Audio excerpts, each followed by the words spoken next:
Hey guys, what is going on? Matt with the Rookie's Guide back once again with another video. First off, if you're watching this on your phone, I recommend watching this on your computer or a tablet just so you can see what I'm showing you in this video, because you're going to want to have as big of a screen as possible just so you can see what I'm showing in this video. So basically in this video I'm going to be showing you guys how to mow a larger property, such as like a commercial property, townhouse complex, apartment complex. Things that basically, when I was first starting out and even when I was working for other companies, I would show up to a property and look around and just think, holy crap, how are we going to get all this done? There's so much grass to mow and we have only so much time to do it. So I wanted to show a super efficient way that we would get things done when we do a commercial property, or really anything bigger than just a regular residential. I mean, these principles will carry over to large residential if you're doing like a big estate property or farm property, things like that. But so for this example, I just found a US bank property here in Plymouth, Minnesota, not too far from my hometown where I used to live. I didn't ever have this account. I don't know who has the account now. I don't know who did in the future, or in the past, sorry, and I don't know who's going to have in the future. So just something I found. It looked like a pretty simple place because there are no cars in the parking lot blocking the view of what I'm trying to show for the video, and relatively easy to see because there aren't a whole lot of trees. So basically, when you'd roll up, you can, well, first off, I recommend doing these properties as early in the morning as you can, or as late in the evening as you possibly can. Obviously, in the summertime in Minnesota, it's light out until almost 10 o'clock at night, so you could really work until 9:30, 10 p.m. if you want to. But I don't know of too many employees that would want to work until 10 o'clock at night because, frankly, it sucks. So this is a good job to do in the morning before most employees arrive, and usually a bank will start around 7:30, 8, I think, is when most of the time when they get going. Really depends on the bank. But so when you roll up, you want to park maybe somewhere over here. It really doesn't matter, just as long as you're not blocking any lanes of traffic. So first, what you'd want to do is basically follow the exact principles that I showed in How to Mow a Lawn, that video, where you'll want to go clockwise through the whole landscaping bed, as you can see I'm doing here with the little markers on the map here. Basically, you just want to make sure all the grass is being shot back into the turf as you're mowing. I don't know if you're a guy that likes the Walker brand mowers that bags everything, or if you mulch everything, it doesn't matter which direction you go, you can rotate it and you don't have to worry about grass being sprayed everywhere. But I believe most people are running discharge mowers, so you would definitely want to go with the chute pointing in so you don't have to blow off all the curb lines, because that would take forever. So you want to do that on each one of these sections. If you have two guys mowing, have one guy start on the big section here, another guy start on this section here. It looks like there is a sidewalk here, so I'm assuming you can go up the ramp here and then onto the turf, so you don't have to climb the curbs and wreck the tires and other components on your drive system to try to get up a curb. So basically just follow the same pattern and then just do your striping whichever direction you want to go. Follow the same principles as I explained in the How to Mow a Lawn video, and break this off section by section. And then when you are trimming, you're going to want to go, say if you're parked over here, you're going to, if this is over here on the left, we're just going to say that's not part of the property, but on the back side we're going to say that this is turf down here.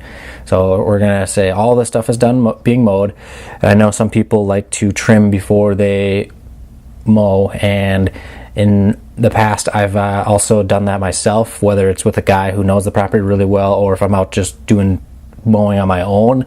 I'll do that because I know the property very, very well. I know what you can get with the mowers and I know what you can't get with the mowers. So if you have a crew, I recommend doing all the mowing, then trim, and then blow everything off, because otherwise you may miss things. You then have to go back and it's really inefficient. It takes a lot of time. So ideally just mow, trim, blow is the best route to go with it if you have a crew, or if you have your guys that maybe haven't been to the property before. So enough rambling with that. Let's get back to the trimming. So basically you're going to want to go the opposite direction that you trimmed, or that you mowed, sorry. So if you mow clockwise around, as you see my mouse going this way, you're going to want to go the total opposite way, and with the string spinning of the trimmer, the wind from that will lift up the grass that was probably laid over from the tire along that curb edge, and so you want to go that way, and then that way it'll also throw the grass that's being trimmed, most of it, back into the turf to reduce how much time you need to spend blowing, because when you have a lot of curb lines, that can be that can add 10-20 minutes to the amount of time you have to spend at the property. So we want to reduce the amount of time that needs to be spent blowing as much as possible. So as you go along the edge, you want to grab the objects, so the trees, the cable boxes, the light poles, signs, whatever they may be. Do that, get your edges, and then as this guy completes this section up here, just mark that there, he will probably work this way and start on this long section here, doing the edge. Well, actually no, if he's starting over here where on the left side of the screen, he's going to want to do the objects, and then if there are any landscape beds along the back side, do those, and then do your curb edge up this way.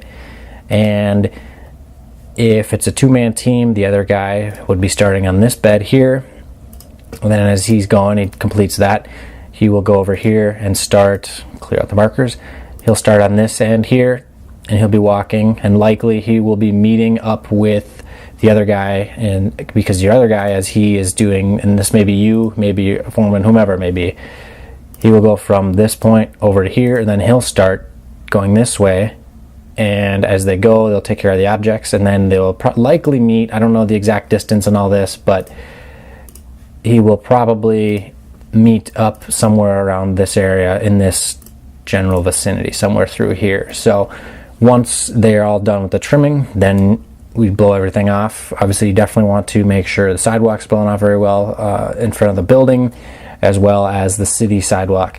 The curb edges aren't a huge priority. They don't have to be totally clean. I mean, again, this depends on your customer and what they expect from you as a service provider. Sometimes if it is a smaller property, or not necessarily smaller, but just not as high of a priority kind of property, it's just kind of this is usually common in a manufacturing facility or a big warehouse where they don't really care. They just want the grass cut and have it to look good. You don't need to blow off the curbs as if it's a high-end residential, but just make sure you communicate that with your customer. But yeah, so you want to be blowing everything off, and you want to do the exact same route that you went with the trimmer.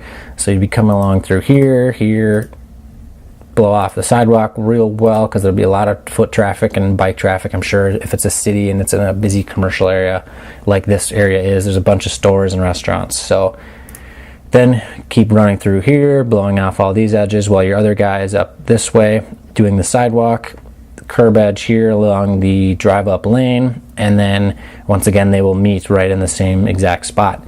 And if you're doing this solo, you basically do the same thing, except it's just going to take a little bit longer. So this video here, hopefully you guys got some value from it. Hopefully you'll learn just kind of how to break up properties into sections. If you do acquire a property that's, say, 5-10 acres or something, and you're looking at it and you say you're in your second year, or even if it's your first year, it doesn't matter what year you're in. If you haven't really done these properties a whole lot, you're probably going to be overwhelmed, because I was at first too. And then after the first couple weeks of mowing them you really get into a rhythm, and then pretty soon you can just crank out the properties like it's just nothing. So hopefully you guys got some value from this. If you like these videos, please hit like below, subscribe to the channel, and hit us up at therookiesguide.com, the Rookies Guide on Facebook, as well as Instagram and Snapchat. And if you didn't like the video, please let me know why. Whether you liked the video or not, please let me know in the comments if you liked it, and if not, let me know what you didn't like about it, and we'll change up the video plan and make things a little bit better for everybody, because that's what I'm here for, is to help you guys out and help us all grow our businesses. So I will see you guys in the next video.